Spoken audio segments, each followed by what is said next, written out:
What's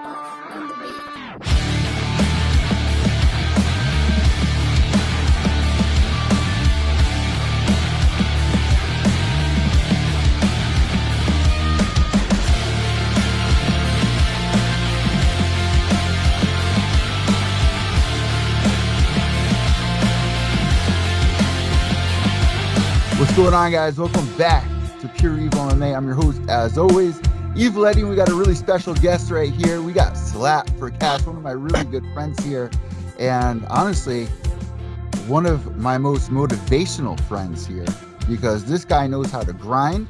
This guy follows every person he comes in contact with as long as they have something to offer. And when you hear the list of people that he's picked up skills from, you'll realize what a weapon case that Slap for Cash has here in 2022.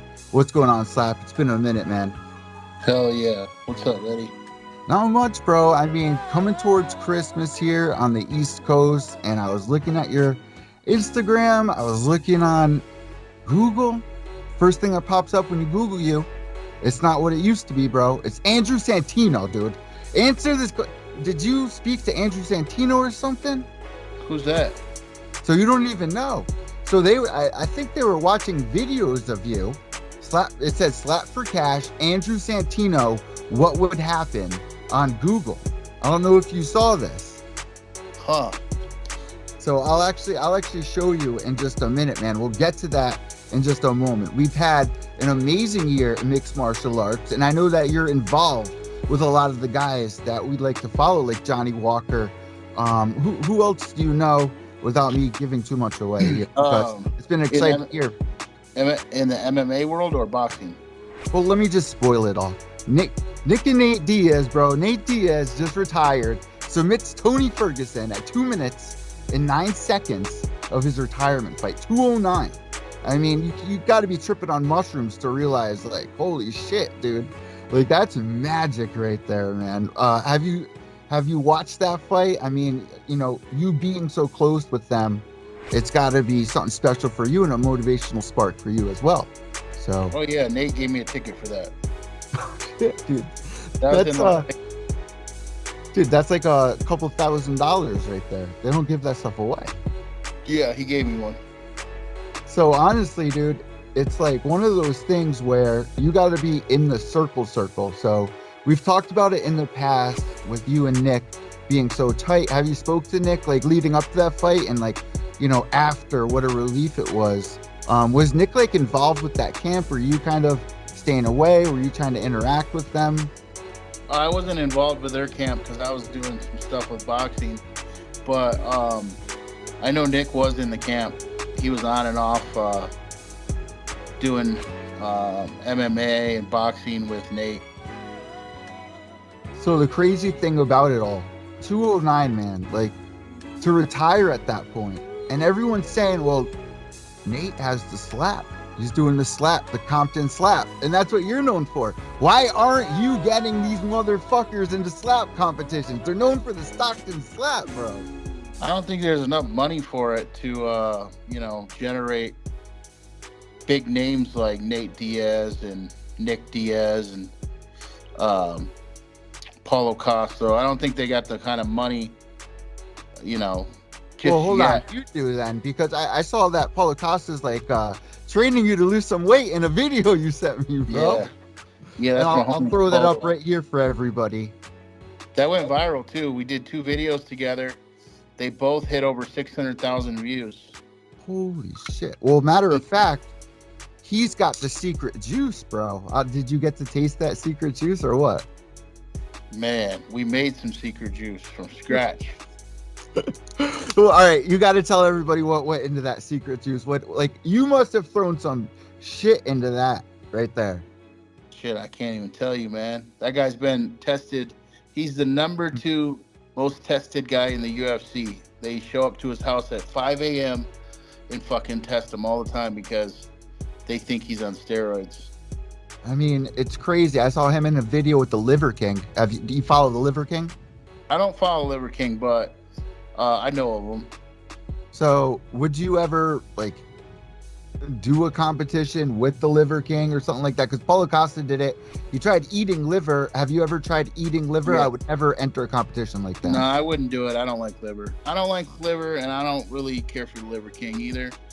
I don't got Wait, nothing well, against. Huh? why? Why?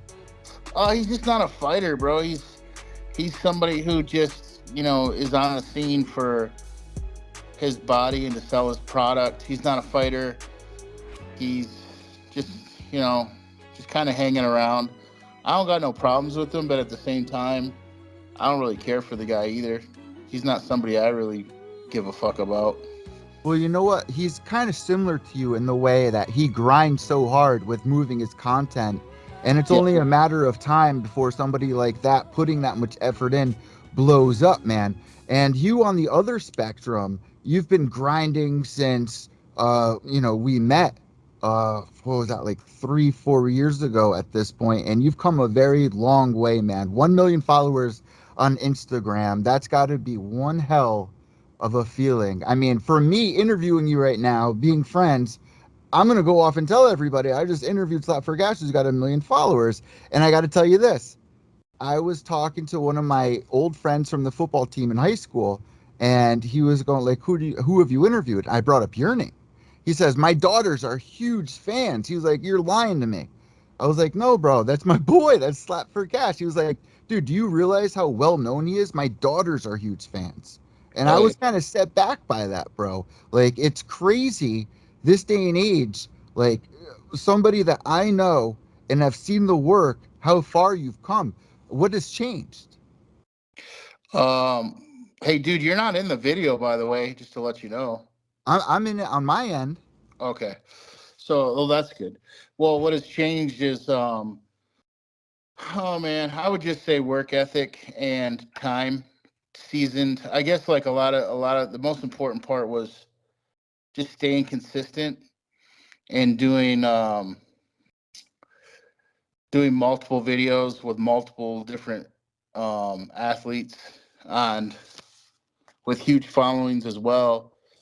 Paulo Costa, Nick Diaz, Nate Diaz. Stop, stop, slap, stop, slap. You got some balls, bro. How does the process go when you tell Paulo Costa or Johnny Walker, we're going to do this scene where we're going to walk into a house and we're just going to scream into the camera, or telling Paulo Costa, the heavyweight thing where he walks in, slaps the thing out of your hand. How do you go about setting this up? Is this an idea in the morning and then you execute it? How do you go about setting up your content? No, actually, how the um, it's funny because the Paulo Costa thing basically worked out.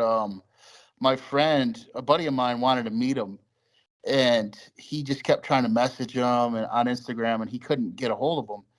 And I was like, if you really want to meet him, I can message him and he'll meet up with us. He's like, no way. So I messaged him and we met him later that night. And while we were talking to him, because he was in Las Vegas, and we met him up at his hotel. And my friend was like, you guys should do a skit together. It'd be funny. And then I kind of took a little bit, checked his content out, sat there for about 5 minutes and just came up with a skit, man. And that dude's such a character and is just meant for the spotlight that we knocked out a skit first time. Didn't have to edit it, didn't have to go back and reshoot anything. First time, man, just knocked the skit out. We call that, with that scene, a one candy bar take, right? For sure. And then it did so well. It got like 30,000 likes, 600,000 views first week. So we wound up going and meeting up with Paulo again and Wow. shot another video, first take again. And I got the same kind of reach, man. So 600,000 views, 30 something thousand likes. And I think it's grown a lot more by then. Um, also Well, because I shot these videos like I think a month ago. well, I'll tell you what, man. It's some of the funniest shit I've seen when you're involving MMA fighters they need that, bro. Like a lot of these Oh, no, guys for out sure. there, they don't do a lot of that stuff. And when they do it, it helps their career so much. So I want to thank you for setting that shit up. And on the other end of things, you're also training for fighting. And you've been knocking motherfuckers out, dude. Yep, I knocked out Dave Portnoy's favorite fighter, a guy named VITO. They booked me for a fight back in December, and I flew out to West Virginia, fought their two-time Rough and Rowdy champion. He was 6'6". He's 6'6", 400 pounds. I think he had like 44 fights for Rough and Rowdy. He had been fighting for them since the beginning of it. A little worried about it because it was only my second fight, but I knocked him out 18 seconds into the first round, and went over to the ropes, looked at Dave Portnoy, and I said, "How's that for a pizza review, motherfucker?" So he didn't take too One kind to bite, me, one though. punch, bro. Fuck your one bite. Well, how about one punch, dog? That's crazy. And my buddy who was watching the pay per view the whole time, supporting me, he told me that there were like multiple times that they were talking shit about how this Vito guy was gonna mop me up and how he was gonna beat my ass and this, that, and the other. And you should have seen the look on Portnoy's face when I knocked out his favorite fighter first fucking round. Oh my goodness, bro. You're living the fucking life, Slap. Like for somebody to be able to be in that fucking position to I'm not what did Mac Miller say? I'm not here to be famous. I'm here to fuck up your favorite, right? Yeah, and that was really nervous. I was really nervous during that because um, before the fight, we were in West Virginia for a couple days before that, and my buddy he brought me a burger. I'm not supposed to eat red meat because it gives me gout. If you don't know what gout is, it flares up your joints Yeah. and it makes your joints makes you very uncomfortable. And it flared up my foot, and I was barely able to get my foot into the boxing shoe. We had to actually, if you go back and watch that fight, I'll send you the video. Um, you'll see a bunch of tape around my shoe because we had to tape the top of the shoe because my foot was so fucking inflated. Let me insert that So photo right here for everybody. there's a bunch of red tape on my foot. So why did you eat the fucking red meat then, dude? Man, we were in West Virginia. It was late at night. There was nothing else to eat. I figured, hey, it's one burger. It's not going to do anything to me. Next day, I woke up, man. My foot was like 2.5 times the size as it normally is. So I wanted to call the fight off. I actually didn't check in with them when it came to roll call because you're supposed to go down and talk to commission and do your blood pressure and everything before you fight. And I didn't show up till like the last minute Holy. because, bro, it was bad. Like I actually have a photo because I sent Portnoy a photo of it, and he was even shocked.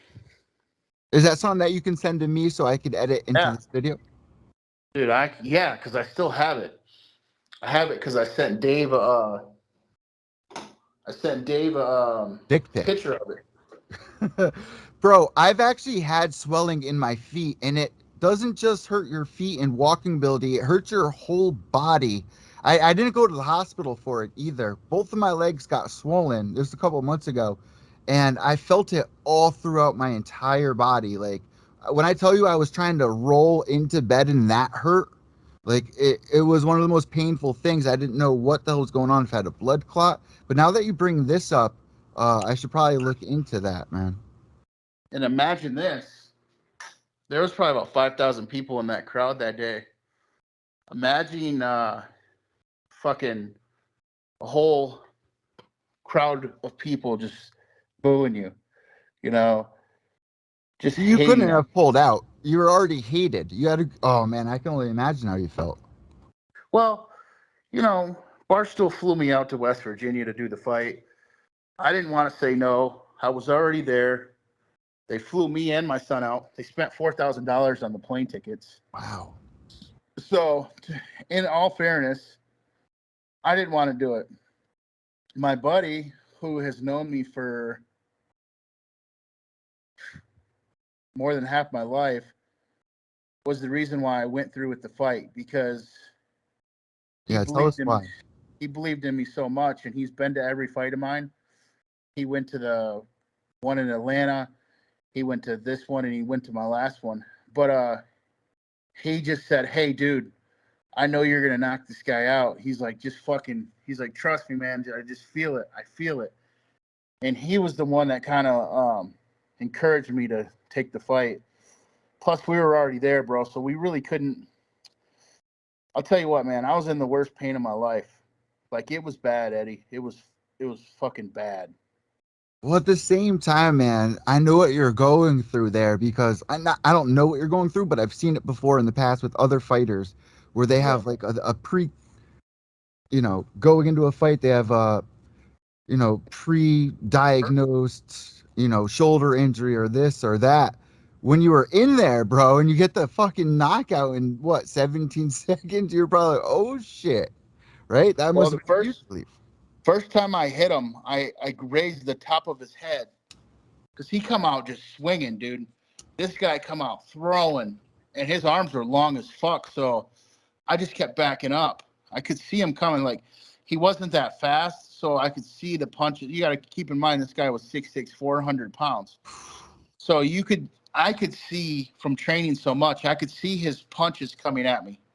So I just kept backing up, and eventually I was backed up so much I was at the ropes, and I was just, you know, protecting myself. He was throwing these crazy ass wide shots, and to me it was like time. You've seen the movie The Matrix, how they slow shit down. Yeah. There was a time where that's how it looked to me, and I seen a shot, and I'm like, oh shit, and I just threw it. And when I threw it, I threw a right hook, and it went almost over his head.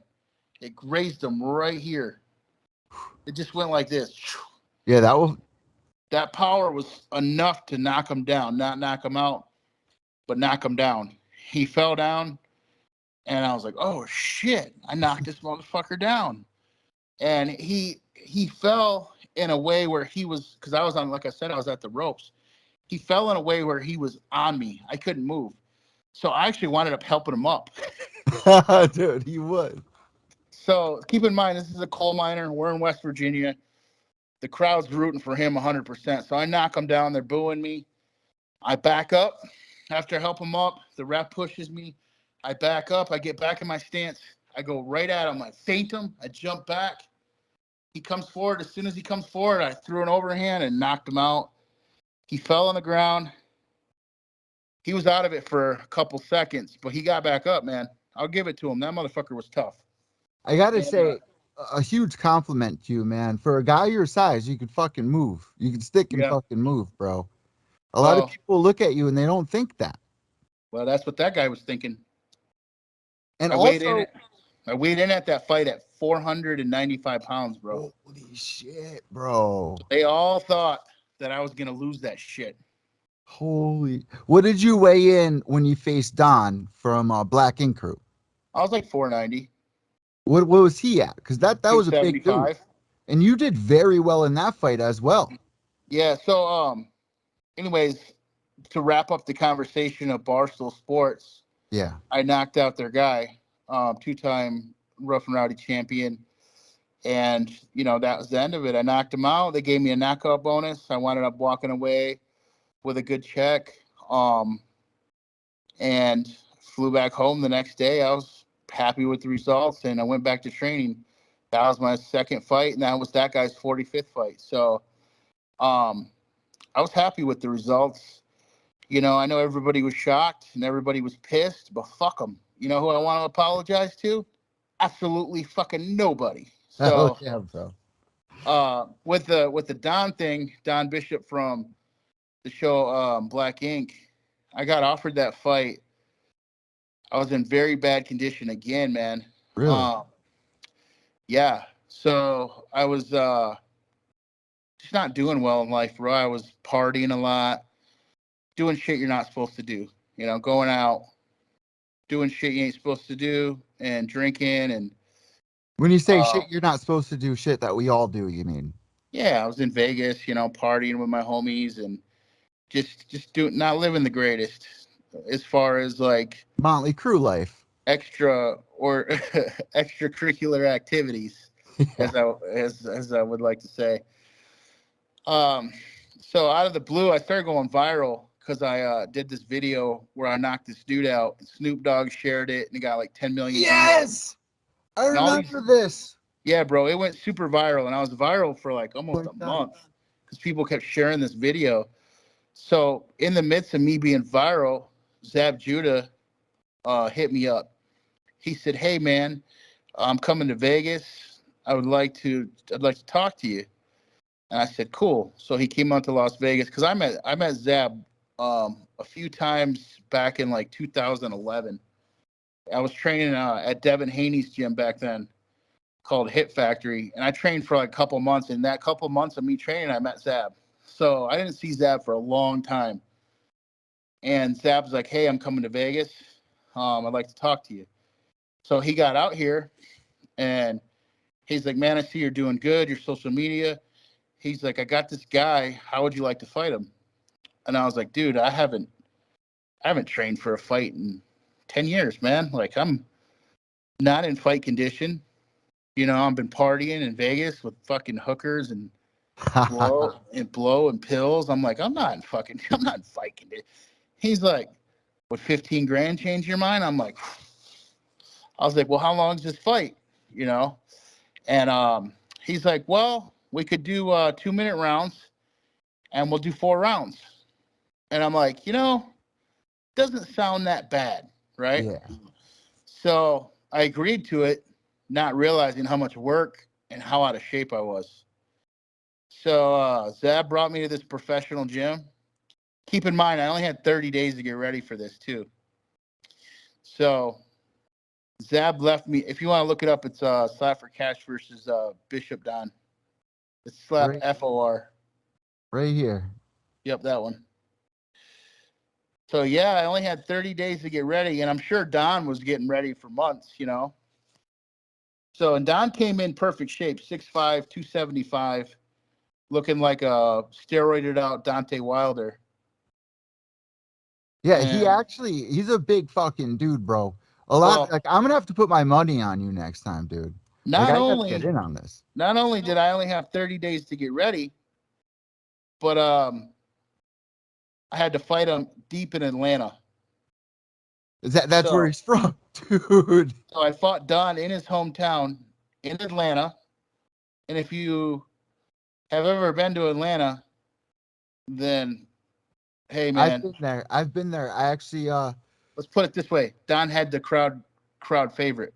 I bet. And once you won, man, you probably were at risk because people they really go hard down in Atlanta. When I was there, they were doing all the riots and stuff, if you remember. He's not that slow of a guy either. He's actually pretty quick on his feet. Dude, look at you. Look at him and look at you, bro. You're right up there. Dude, you're a fucking fighter, man. I would love to see you do the UFC thing. Why are you not down with the UFC slap? Like, what's going on with this? Do you know about this promotion? Do you know Oh yeah, anything about what's going on with the UFC and the yeah. slap competition?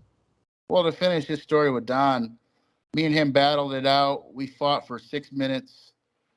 Um, I at the end of it, at the end of the first round, that place went fucking silent. And keep in mind, there were some big names there. Zab Judah had brought Shaquille O'Neal. Adam Pac-Man Jones was one of the refs. Young Jock was That's one of the refs. Shaquille O'Neal was there. That's right. He, That's he right. was he was front row. Zab had brought Safari. He brought a little Scrappy. He brought a lot of celebrities there. So, you know, but so what ended up happening is So crazy, bro. I had this guy in my corner. He's a professional fighter. His name's Mac Truck. And Mac Truck, man, that dude, he saved it, man. Because after the first round, I was so exhausted. I wanted to quit. And Mac poured some water on my face, opened up my trunks, poured some water on my trunks, and he's like, keep fighting. So I wound up battling it out deep in Atlanta for fucking 6 long minutes, dude. I want you And to know that a lot of people out there, including myself, can't jump rope for more than 5 minutes. So that's a big yeah, accomplishment, Slap. you got to keep in mind too. I only had 30 fucking days to get ready. So when I went back home, I lost the decision to Don. They gave him the decision, but it's okay because when I got back home, back to Vegas, dude, I'll tell you what, I was so confident that I fought that long with Don because you got to think Don was in perfect shape, bro.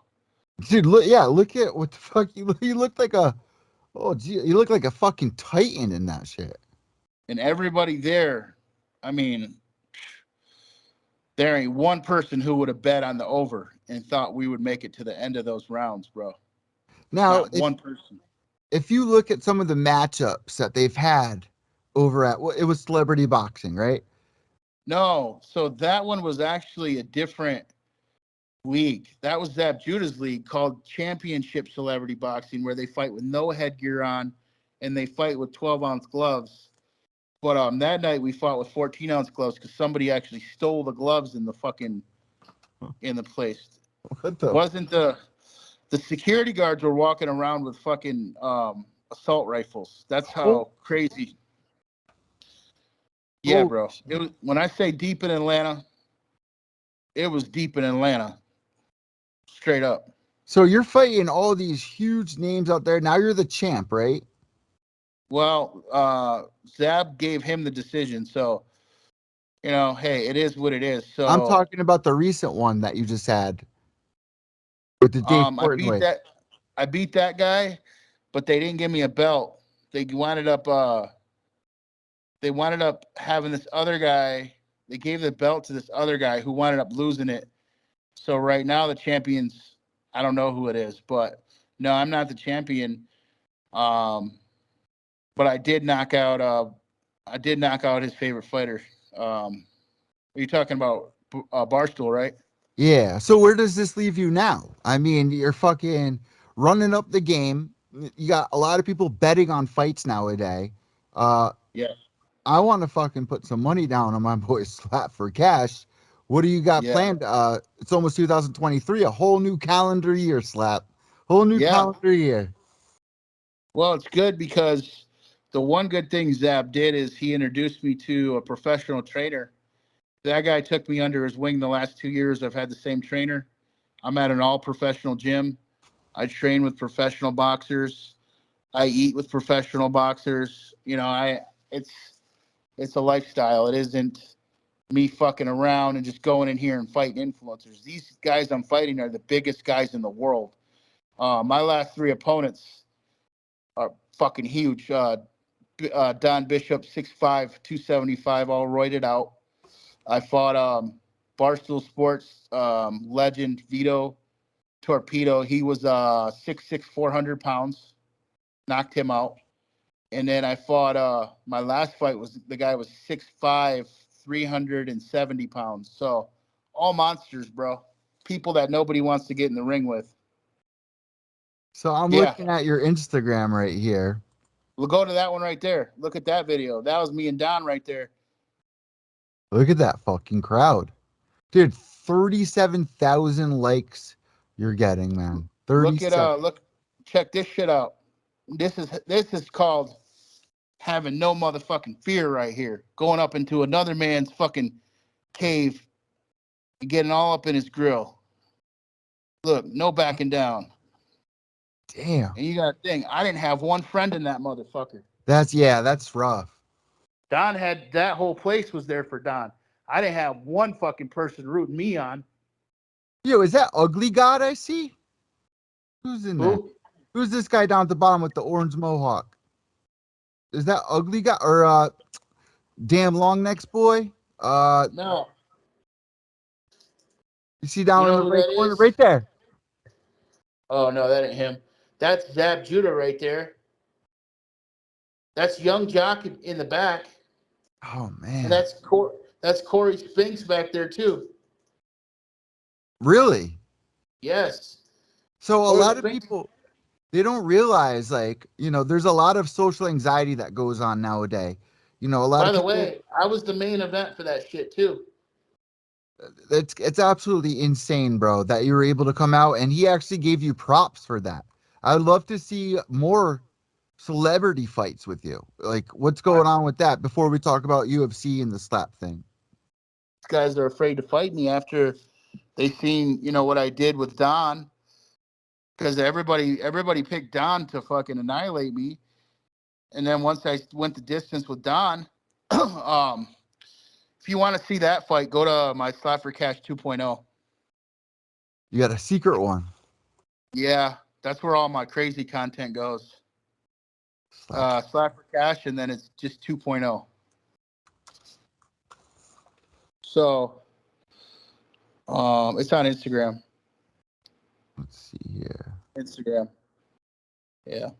Here, I'll just look it up on here. I'll be able to edit all this too. Let's see. So, anyways, after they seen me and Bishop fight, you know, and then I knocked out that one dude, it's hard for me to get fights now, man. Well, that's the thing. There's a whole revenue opening up for you. I would be really upset if you didn't at least try, unless you have something negative to say about the UFC's promotion that they're going with that's going to be airing on, I believe, CBS. Yeah, there it is. The first one. First video. First round knockout, 18 seconds. It was an honor boxing legend VITO. He's 6'6", 400 pounds with a record of 36-8. Dude, look at that. Yeah, you're right. Grazed right over the head. So You'll let's see. see I see red tape. I see all that red tape on your ankle. Yep. So they're giving him the count here. Here it comes right here. Boom. Step back, overhand. Wow. Bro, you are a maniac, Slap. You're a fucking maniac. You're going to all these guys like Holmes. Yeah. Fucking Barstool Sports is like, fuck you, Slap. Show up. Let's see it. Fucking.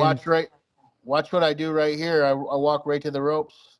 Oh, no way. You're a fucking badass, dog. Oh, man. Yeah. I walked right over to Dave and let him know. How's that for a pizza review, motherfucker? Any reaction from him? No, but I seen on their pay-per-view, I'll send you the video. They were like, Slap for Cash, he's a fucking killer. If he comes over here, he's going to fucking snap your neck. We're out of here. We ain't going to be able to help you, Dave. So I laughed at that on pay-per-view, but I wasn't even mad at Dave. I don't have no animosity towards Dave Portnoy. I actually like Portnoy. I've watched a lot of his pizza review videos. Here in Connecticut, New Haven. Yeah, I was kind of upset on, I guess he you know, he probably just seen me knock somebody out and just probably felt a certain way, like when I started talking crazy. So I get it, man. He just doesn't know me, but you could tell he was kind of frustrated. Now I'm looking here, man, and I see you in almost like a crutches. We got you in a roller crutch. What's going on in this video? Go ahead, click on it.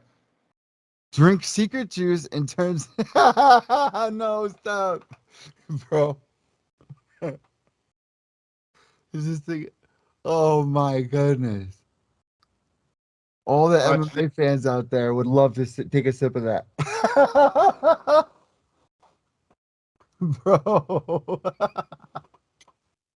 What the fuck did it taste like? Like you don't understand. There's so many of us out here. Look at the shirt. Did you see? I basically turned into Paulo Costa. Yeah, he's wearing your fucking shirt. That's insane, dude. That's after drinking secret juice. I gotta fucking post that shit up. That's sick, dude. Oh my! Yeah. What did it taste like? Like what's fucking in there, bro? We're all wondering. You won't tell us. You just gotta try it out. What when flavor? It hits the market. What Man, flavor? I can't give away Paulo Costa's secret, man. might get mad at me. I'm looking for that third video, Paulo. All right, here's the first one that you made with him, which I'm a huge fucking fan of, bro. Because I know what this shit's like. Trying to lose weight and then right on your ass. You know, He's a great guy. A lot more He's a fighters great need guy. to do this. You know, He's a great guy too, bro. you're a huge advocate, man. I hope you realize like what an opportunity you give a lot of these fighters because you are reaching a bigger audience than they're reaching. I hope you realize that. Like to me, I'm looking at Paulo Costa and I'm like, oh, superstar.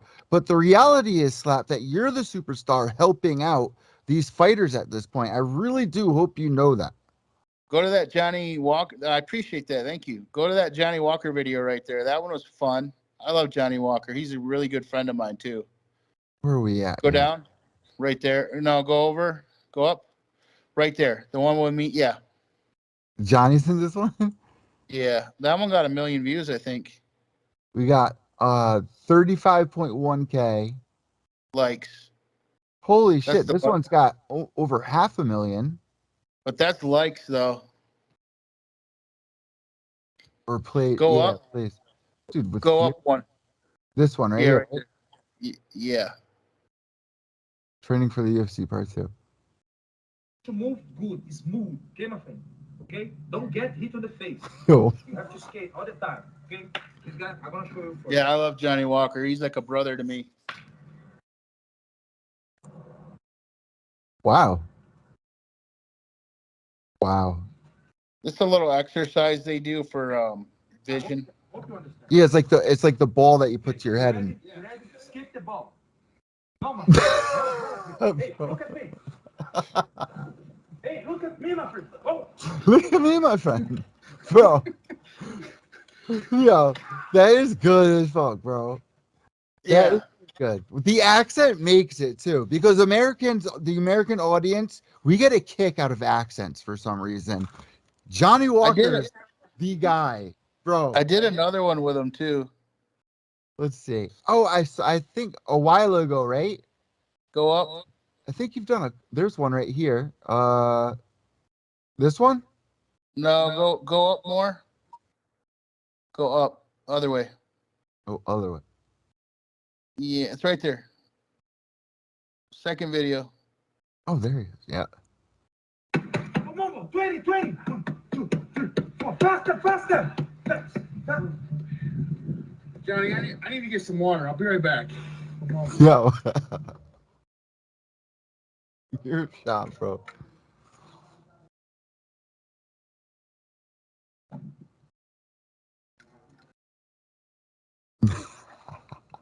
Sick fuck.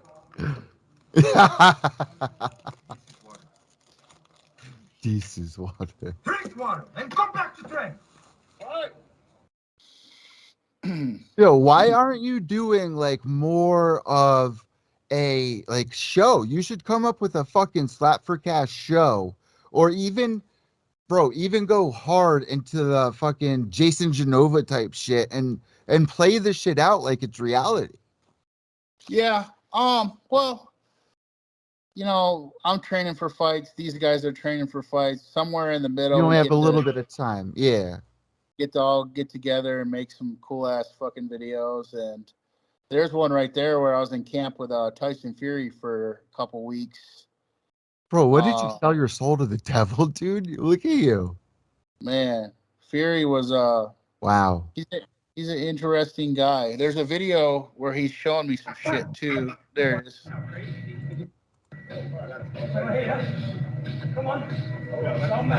And a huge inspiration because at one point, not too long ago, he was real overweight and was able to come back and get the victory. Huge advocate. Shout out to Tyson Fury, man. He's a character for sure. Where is this at? It seems like you're traveling a lot. Yeah, we were at Top Rank. This was his camp. We were there. That's my coach right there in the red. Those are all professional fighters. At the time, I was the only one that wasn't pro. All these guys are pro in there. You're actually paying attention too. Oh yeah, anything the champ had to say, I would listen, because how many people get the opportunity to be up close and personal with Tyson Fury, especially being in America? The guy doesn't even live here. He lives in a whole other country. So, you know, man, it was a great opportunity. It was cool to meet the dude. and he's one of the best boxers in the world. That's my buddy Bones Adams right there. He's been a big help, kind of guiding me as a mentor. He's definitely that's Bones Adams. He's a mentor. That's Michael Hunter right there, and over there. Good guys. But Bones Adams has been a mentor towards me, and just kind of that's Michael Hunter, number one. I think he's WBA number one. Wow. Ranked. He's a good guy too. But yeah, so that's Bones Adams' gym. And just been a mentor. That's my coach in the middle. Yeah, I saw you sent me a video today of you training with him, I believe. Yeah, that's been my coach last 2 years. What exactly are you training for right now? It doesn't seem like you want to tell me. No, I'll tell you. I'm just boxing right now, man.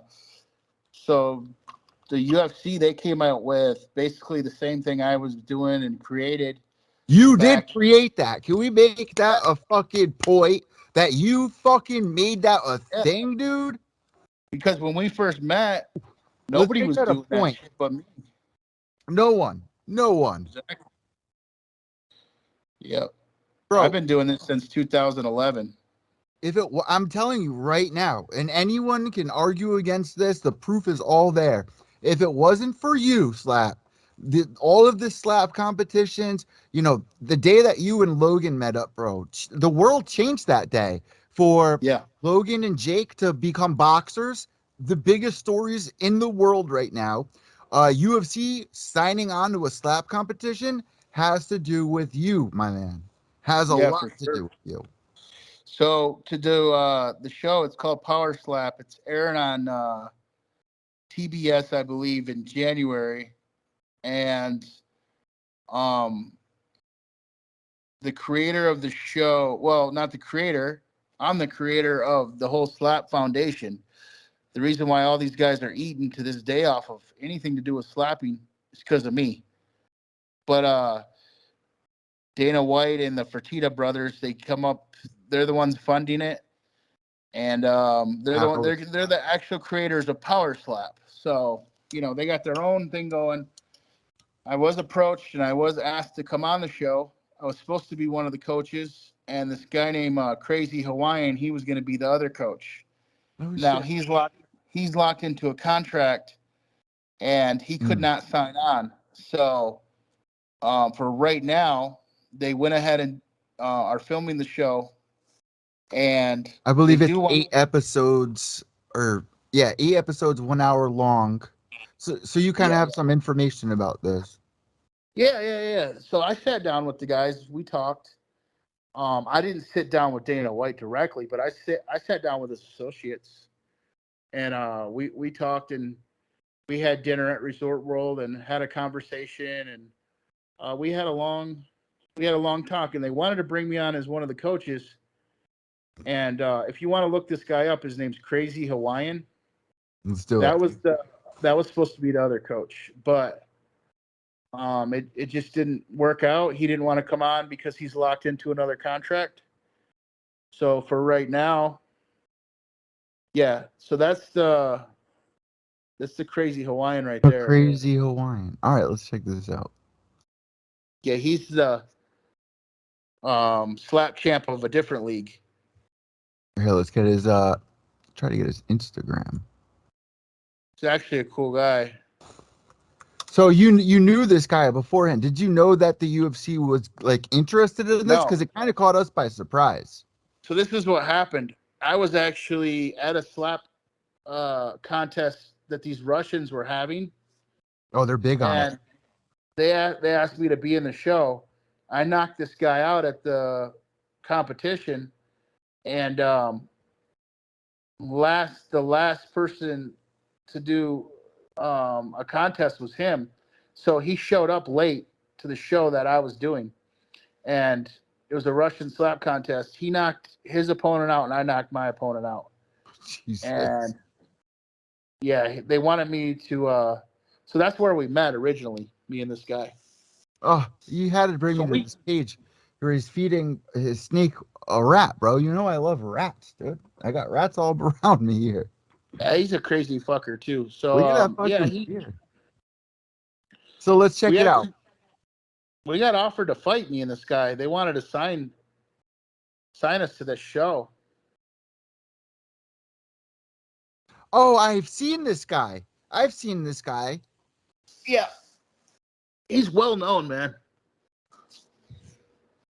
He doesn't have the following that I have, but he's well known. So, Matt, like over the years, like when did you first start getting interested in slapping, like slap boxing? Like this is a whole story that no one has ever fucking covered before, and I'd really like to be the first person to actually cover it. And you're the only person that can really deliver that story. So, how did this really come about with you? Well, it was back in like 2000. Shit, I want to say 9 or 8. I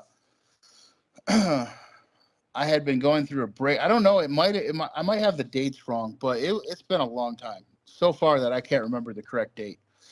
But I was walking to the store, and I was going through this bad breakup, and this guy was asking me for money, and he's like, "Hey, can I have some money? I ran out of gas," or some bullshit like that. And I was like, "Yeah, I'll give you money if you let me slap you." I know it's not for gas, too. No, I mean, I don't fucking know, bro. So he let me slap him, and I knocked him out. And that was the start of it, man. So, kind of like a Kimbo start, kind of like Yeah. what Kimbo did in a way, right? Yeah, so it started from there, and then we did a whole video, we did a whole DVD because DVDs were really big back then. Yeah. That's how long ago I started it, and I went viral. And this was before Instagram was doing videos like they are now. This was before Facebook was doing their videos, and I went viral from it, man. And it was like one of the first. I think it was actually like if you go back on YouTube, I think you can look it up. I don't know. It'll take you a while to find it. But I have one of the first slap videos on fucking YouTube, dude. I'll pull it up on the edit for sure, because I'm gonna edit the fuck out of this video to make it fucking magnificent. Yeah, I'm the real OG of this shit. I'm the creator. So once So, you started doing it, when did you start seeing others follow you? it was about a year later. I seen these guys in Atlanta. They were doing it in a bar, slapping each other. So wait. There's no rules yet, right? There were no rules down, or when you Back walked then, in they the were just bar. slapping each other. So like now, what are the rules? Oh You have yeah, to- now they got a whole rule. So this is the part that This kind of is so separates interesting, us, bro. My because listeners are gonna love this shit. this is the part where we get separated, because now here comes 10 years later from me putting an idea up and it getting, it's like basically if you tell a secret to somebody, they tell it to another guy, and that guy tells it to another guy. So that's how much the game has changed. Now, I created the game, but the fact of the rules and everything that came with the game has been from other creators. So the way I made it, it wasn't that great of a game. But the way that other creators took the same game that I created and put rules to it, put methods to it, you can't flinch. You can't. There's so many things and rules that they have created for it. So I'm actually happy because they made it better than how I made it. Are there rules that you don't agree with before we go on with the No, evolution? man, there actually isn't. All the stuff that they've done has been to create safety measures for the participants. You know, when I did it, it was just kind of ghetto, and I was just slapping the fuck out of people. But the way they created the game, it's for the safety of the players that are in the game. Now, I know that by watching some of these videos, you have to hold your hands on the desk when you get slapped. And if you're the slapper, it looks like they put chalk or something on their hands. Is that something that like what does that do? So the chalk is so they can see where the slap lands. So if Oh, you hit the guy at the top of the head, the chalk will show that. All right. So can you kind of explain what the rules would be? Like, say for instance, I go up there, I knock you out in the first shot. Can you rebuttal? See, that's where it's been changed so many fucking times. Each person that puts the show on changes something in the game. So everybody who owns So say for instance, overseas compared to America, is it the same kind of rules? Like, is the UFC No. bringing on? So what are the rules here?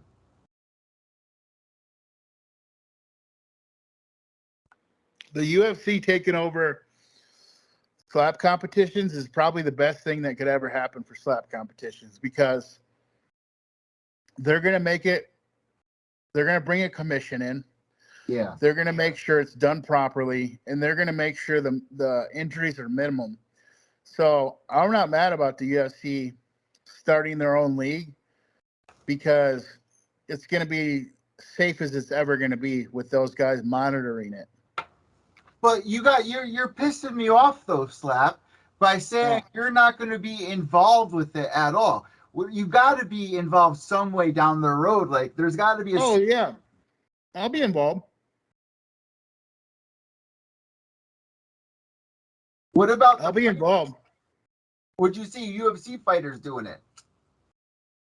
Well, yeah, it's funny you say that.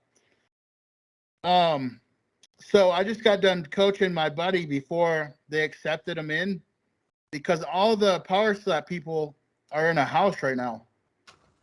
Like the Ultimate Fighter. Yes, they're in a house together. My buddy, who was on the last Ultimate Fighter, I recommended them to him.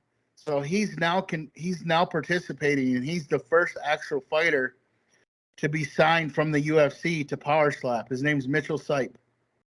And he was the one that fought Usman's brother on Mohammed. Another fought, alumni here, just like you on Pure EVil MMA. Slap. yeah. So he fought Muhammad on Ultimate on the Contender Series. What's and his now name? What's his name, Mitchell, your buddy? Mitchell Sipe. Oh, S-I-P. I think I know who that is. Big white dude. Yeah. Hold on one second. I think he fought. Yeah, hold on. Mitchell. He fought Muhammad.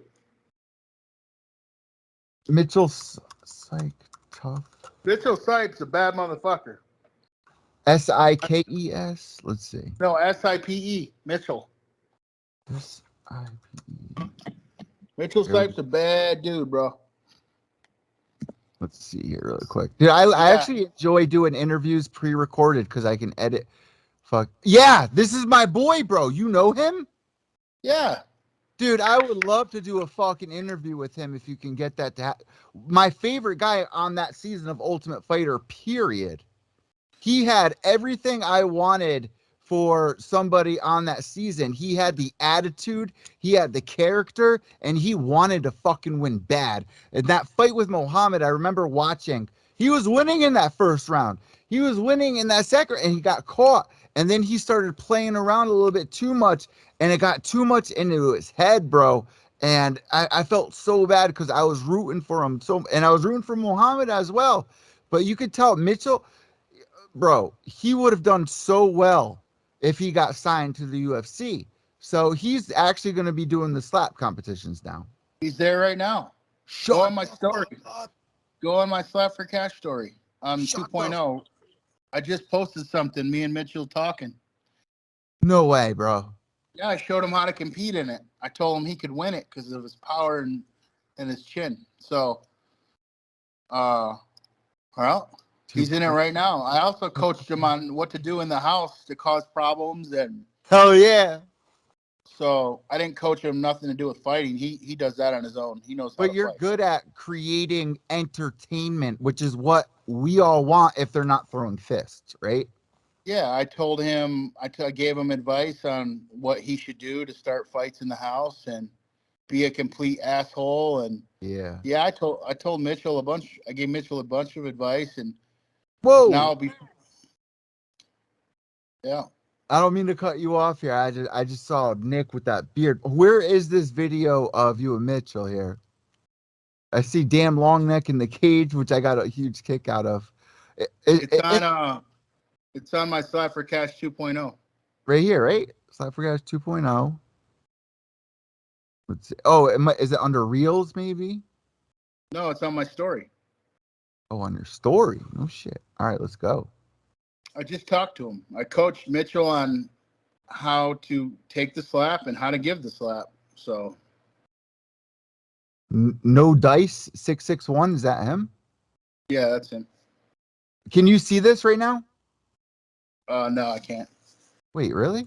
Oh yeah, hold on. Let me pull you in. Share screen. Yeah. Share iMac. Start sharing. Boom. All right, now you can see, right? Yeah. Boom. Boom. Right there. Right? That's him? Yeah, No if you go to Dice his 661. you go to his Instagram and his story, he shared it too. See, I haven't been following him, bro. I would love to fucking do an interview with him. Follow. Yeah, that's my guy, man. So how do you know him? Because he's actually somebody that reminds me of you, where he's got a big personality. And I tried looking him up. He doesn't have much of a social media following, and he could learn a lot from you, bro. So what interested you about him to bring him under your wing? I met Mitchell like about a year and a half ago. Fuck all of them up. You little bitch, homie. We can see you. This is slap. First off, guys, I'm gonna play this for you. This is Slap for Cash's work on what he told Mitchell to do while in the house. So let's see. Right, Slap. I love this shit. Yeah, I told him to fuck with everybody. Just be a complete asshole. What is happening right now? The MRI shows a complete tear. It sucks doing this without We're him. gonna be on the floor, baby. Oh yeah.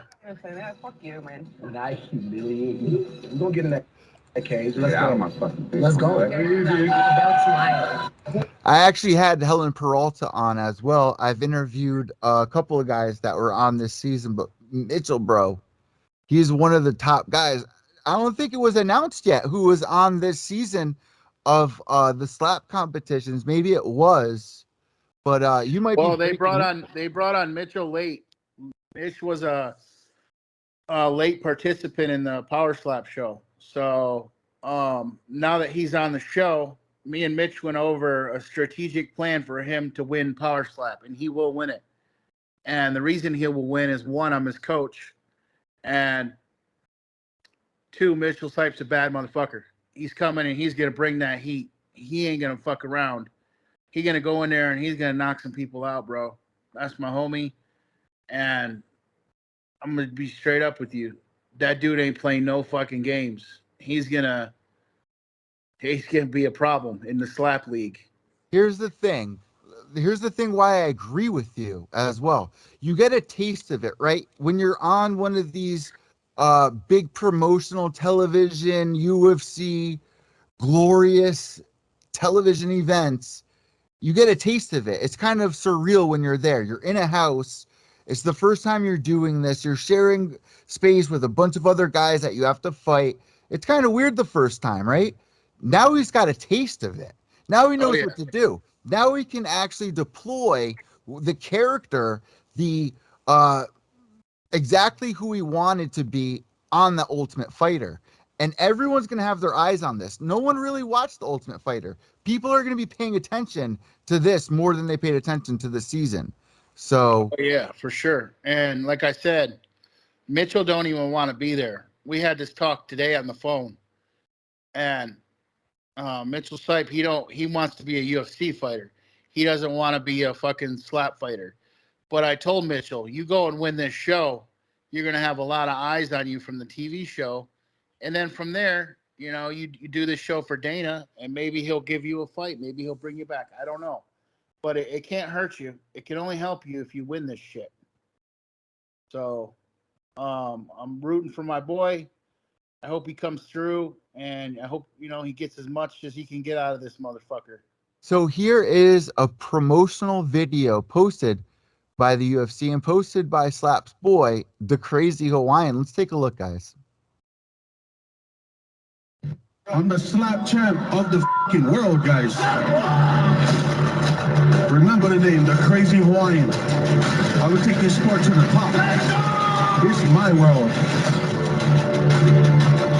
So it's coming out in March, it looks like. It says Logan Paul.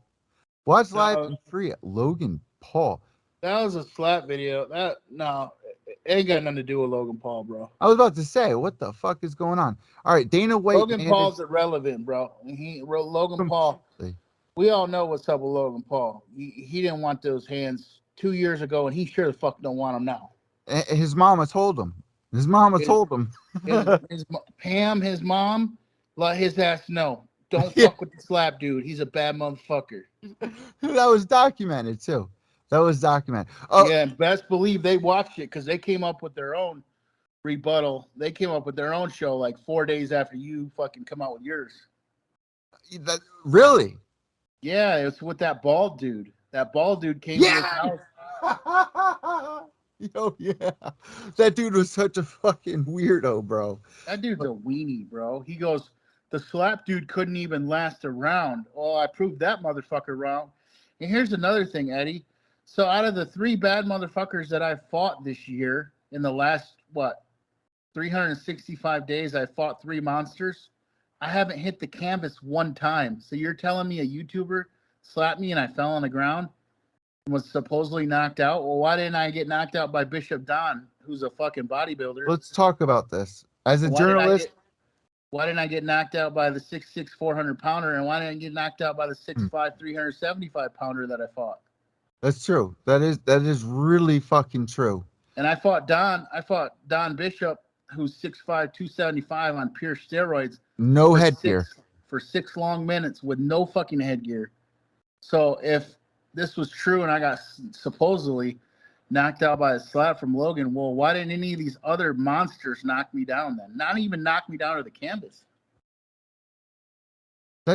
Now that time has gone by and your chin is held up by fucking Goliaths, bro, fucking guys bigger than you. Yeah. You can make an argument there. As a journalist, I will say that video worked out very well for Logan Paul. And Logan Paul, you can look at the colorblind video where you could say, motherfucker, you were not you're not colorblind, the whole reaction, things being set up. You're still sticking to that argument, right? Or are you saying that you kind of let him have that moment? Because that's what I feel. I feel like you let him have that shining moment where you weren't really defending yourself. You weren't really taking it too seriously. You were letting him have that moment for opportunity for both you and him. And look at what that's done. It's launched Logan and now Jake's boxing career because of you, motherfucker. Yeah. Slap for gas. Because of you, you changed the world in that moment. I hope you feel like for real, bro. I know the world. I'm waiting for my fucking check from these bozos. Still, wow. Still in the mail from 3 years ago. Shut up. You still. Man, but since I've been boxing, I got all these weirdos calling me out. Hold on though. I got to rewind a minute. Do you agree with me that you kind of you weren't on your professional shit? You kind of were on a vlogging type shit where you weren't taking it seriously. Oh, for sure. For a moment, I didn't know which direction I wanted to take it.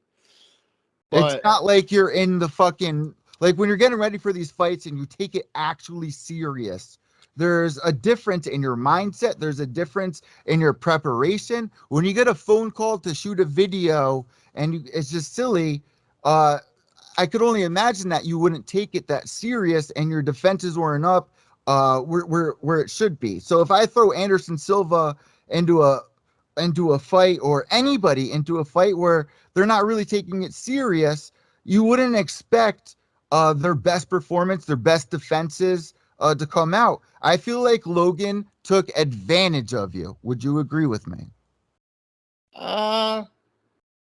He took advantage of somebody who was trying to grow his social media and would basically do anything to grow the numbers at the time. And it changed the world, though. You realize that, though. It changed the For world. sure. A lot of things have changed since then, you know, and If it happened again, and we all fucking want it, it's like the Conor versus Nate thing. We're all like, oh, Nate's out of the UFC. We're not going to see it again. We all want to see part 2 of this, right? Do you remember when he went on video and said, I'm fucking mad at this guy, blah, blah, blah. He's like, the guy's saying the video's fake. He said, show up to LA, motherfucker, and I'll rip your fucking head off. And what did I do? You went to his fucking gate, bro. I went to his fucking, the front of his house where his little fucking gate is and his dogs. And, you know, they tried to say he wasn't there. And as I was walking down the road, you killed Maverick. You killed his parrot. I seen where his dog got loose out the side of the door in his backyard, and I physically seen him. So he was there. He just didn't want to fight. He claimed he wanted to fight me, and that would have been the best time because back then I wasn't as skilled as I am now. Well, then at a big UFC event, you were bodyguarding for Nick Diaz, and you ran into Logan. Ran right into him. And what did he was shook, bro. You can see it on his fucking face, and I'll pull that video up right now.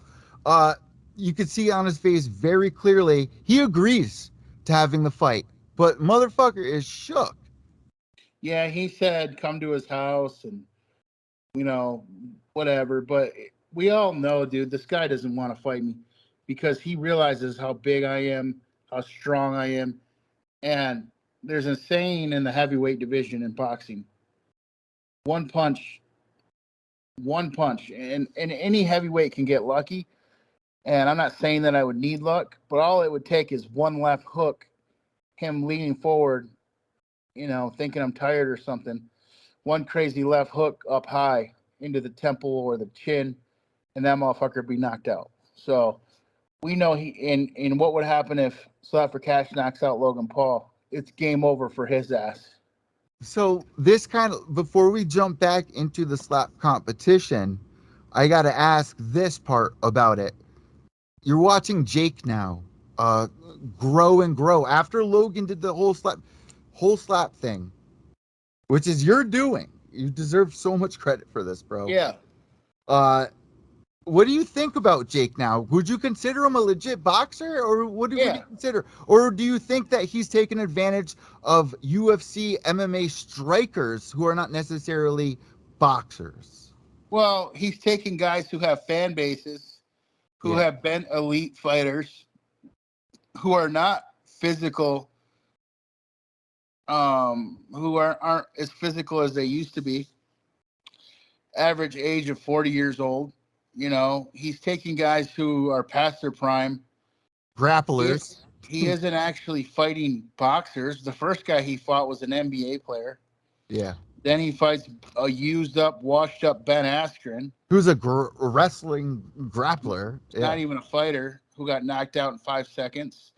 I mean, he's not even a boxer. And then he takes, you know, you got to think. These guys are he fought Woodley. These guys are used up, washed out. And it's sad because they're coming out of the UFC retiring. They want to get $1 million check. So this guy's, you know, dingling fucking $1 million, $2 million check. Of course they're going to take it. Who knows what's said in those gay for pay. Would you agree? It's almost going gay for pay. Well, you got to think of this. Who knows what's actually being said in these conversations? There might be no knockout clause. If you knock them out, there might be some kind of non-payment that you get. I guarantee you there's something to where these fighters are playing along. I'm sure there's an NDA or whatever the fuck it's called when you did the video with Logan. What was the setup for that? Was it kind of along that basis of they set up rules? I know that you weren't allowed to have your cameras there or any footage unable to be shown to the public. Have you had kind of a similar experience, and is that why you're saying what you're saying here? Yeah, because I know how these guys are. I know how they play, and it's to their advantage at a high peak. It ain't, name one professional boxer that he's actually fought. He's in the boxing game. Why isn't he fighting pro boxers? I know that he was supposed to fight Fury, not Tyson Fury, but I know he was supposed to fight Fury. And then you got other fighters out there like Nate. Nate was at the fight watching it, and he kind of trickled into it. But for me, I want to back up a little bit. Like you in the Logan video, I feel like a lot of these fighters, including Anderson Silva, are not taking it 100% serious. They're kind of looking at it like a child's show that will benefit somebody else. So why not me take an L or not do my best? I mean, for Jake to knock and stumble Anderson Silva was surprising. Would you say that was fake or was that real? Because I think that was actually real. When it comes to that, I don't know. I have no clue, man. I don't know if he is staging or he's not. I will say this much. I know he's working hard. He's got talent, bro. I'll say that for sure. He's done really well for the 6 fights that he's done. I got to give him the respect that he is working hard. Yeah. And the better he does, the more fights I get, because he's kind of in the same boat I'm in a sense, but I'm he's a YouTuber / influencer. Now you're seeing a lot of other YouTubers, fucking podcasters, this or that, trying to do this thing. Who do you think would fight Jake Knight? Like, what would be like a good matchup here moving forward? I would say, why not put Nate in there? Nate's a better striker than fucking anyone that he's ever faced. Anderson Silva, a little Nate bit. Diaz? Yeah. Dude, we were doing a meet and greet. I was bodyguarding for Nate. We were at this fuck, I don't even remember where it was. It was before his last 2 fights. Nate Diaz looked at me and said, "I got 2 more and I'm out this bitch." And I was like, "What do you mean?" He's like, 2 more fights. And after those 2 fights, he's like, "I'm out this bitch." And I was like, "What are you going to do?" So the next move, he told me fucking almost 2 years ago, bro. I already know what the move is. He's going to fight fucking Jake Paul for sure, 100%. All right, because he was actually ringside. He was talking about it at the post-fight press conference upon his retirement. Yeah, they got to build it up, but Nate Diaz is going to fight Jake Paul. There's no question about it. What about the McGregor fight? Is he interested in the McGregor fight still? For the right price, he would be. Because Dana White said anytime he wants to come back, he's welcome, and I guarantee they will make that fight. He's looking for that bigger check, though, that $2 million check that Jake Paul's going to give him. So what is it for you that's that big check? Where are we seeing in the next 5 years? What's your master plan, Slap, for the biggest event you could ever fucking pull off? Where are we looking here at least 2023? What's the biggest fucking thing that you could pull off in the year 2023 for us? Only God knows. Only God knows. I don't know. At the end of the day, God has a plan, and I'm just being grateful for every moment and everything that I've been given, because, only people that have been there from the beginning and have seen my journey from day one knows how far I've came and how hard I've worked. And, being literally the biggest boxer in the world, only God knows that answer. I don't know. I don't know where I'm going to be, what I'm going to be doing. I don't know what the plan is. I know God. Can I paint a picture? Yeah, let's do it. I'm going to take a shot in hopes that this picture is painted for you, Slap. Well, Logan Paul's a bitch, and he's scared to fight me, so we know that ain't happening. I'm far from that right now. Here's my picture. Here's what I want for you that will bring millions of people in interest, that will help the slap competition for the UFC. After the season said and done, they promote season 2 with you as the coach, with Nate and Nick behind you as backup coaches against another team, kind of like Ultimate Fighter. And they build the whole thing up. And at the end, we see you in there fighting the other coach. And Nick and Nate, they could slap Logan or whoever it is. But I really want you to be on that next season, season 2, with Nate and Nick backing you up with the UFC. You're the fucking man that started the whole entire slap thing. Who is in the UFC that represents slapping? The Stockton fucking slap, bro. Fucking Nick and Nate Diaz right by your fucking side. You're already their bodyguard. Here's Nick and Nate Diaz bodyguard, who's the guy who invented slap competitions, where you can see on this clip of the Logan Paul, the slap that changed my life, the slap that changed the fucking world is more like it. This is 2023's image in Pure EVil MMA's mind right here. That's what I would like to see. And where are we at? Now my boy's about to fight one of them little motherfucking Paul brothers. And those dudes, they don't even know, bro. I think they should do bare knuckle. Let them do a bare knuckle with Nate. Fuck the gloves. Bro, I've been interviewing a lot of those bare knuckle fighters. Even for next week, Tom Shawoff, Houston Alexander, Joey Beltran I just had on. All of them. That is picking up a lot more than any of us thought it would. You follow along with BKFC and all that? Yeah, that's David Feldman's the brother. Yeah, so for people who don't know Slap, there's David, right? And then there's Damon, who does Celebrity. And let me tell you the difference between the leagues that I fight in. We fight with no headgear. We fight with smaller gloves. Those dudes fight with large ass gloves and headgear. I don't fight with headgear, bro. I wouldn't do a fight with headgear. It was weird watching, and rest in peace to Aaron Carter. I was a huge fan of his content. He knew what he was doing in front of the camera, man. I felt so bad when he went up there against Lamar Odom, who I have a whole bunch of his rookie cards next to me. On that subject, Slap, Aaron Carter being somebody that really pushed the envelope when it came to controversial celebrity. You're playing my game, I'm not playing yours.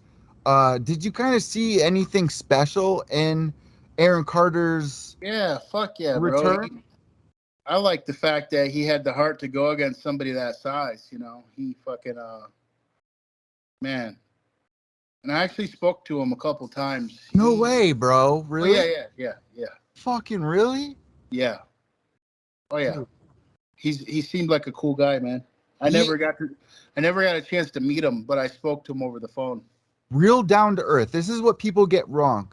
He was so down to earth. He had such a grip on what was really going on that we all kind of paint over the reality of what's going on. He knew what was going on. He was playing into it. And it was just so sad. I know that he struggled with his addictions for, huffing and whatnot.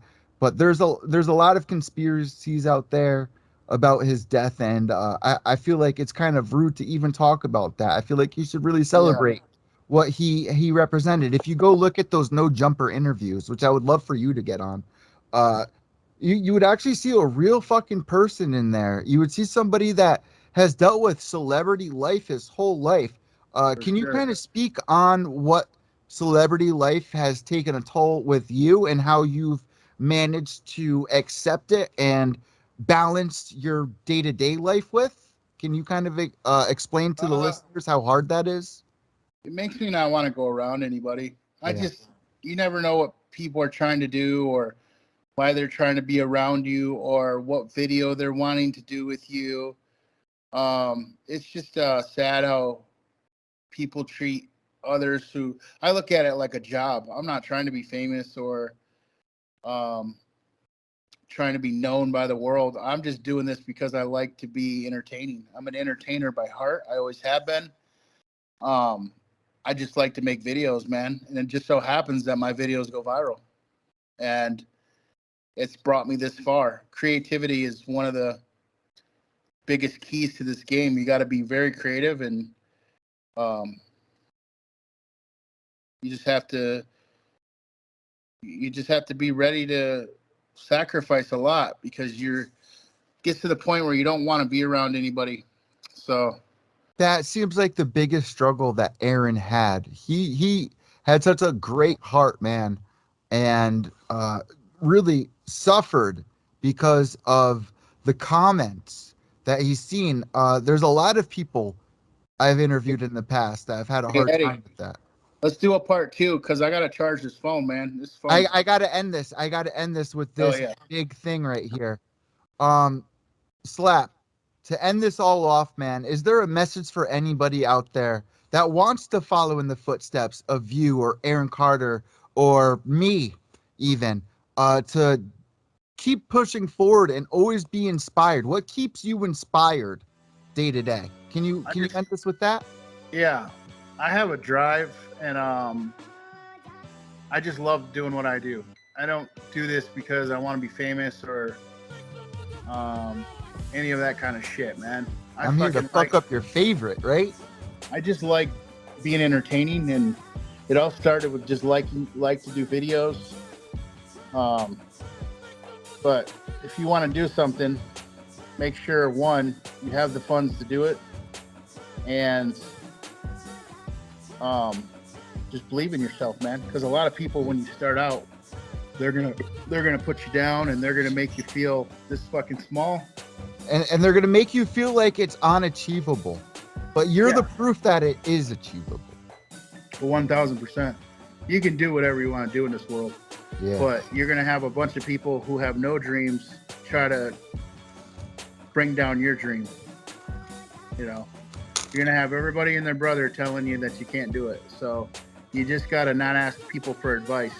If you have an idea, you stick with it and just go to the fucking moon with it. Don't ask anybody. Don't try to bring any doubt into it. If you believe in something, just do it. And for me, Slap, it has to do a lot with this right here, this little spore. Little spore. All right, So motherfucker. Until next time, Wait, on wait. Evil Eddie MMA. Wait. You know what I like to do? Pass the microphone over to you. If you have any social medias, any sponsors, anything at all, the mic is now all yours. Yeah, Slap for Cash on all handles, every fucking social media platform. We've gone viral on them all, baby. And can you just say, hey guys, this is Slap for Cash, and you're listening to Pure EVil MMA? This is Slap for Cash, and you're listening to Pure EVil MMA. Thank you, Slap, bro. I'm going to post this up soon, all right? All right, bro. All right. God bless.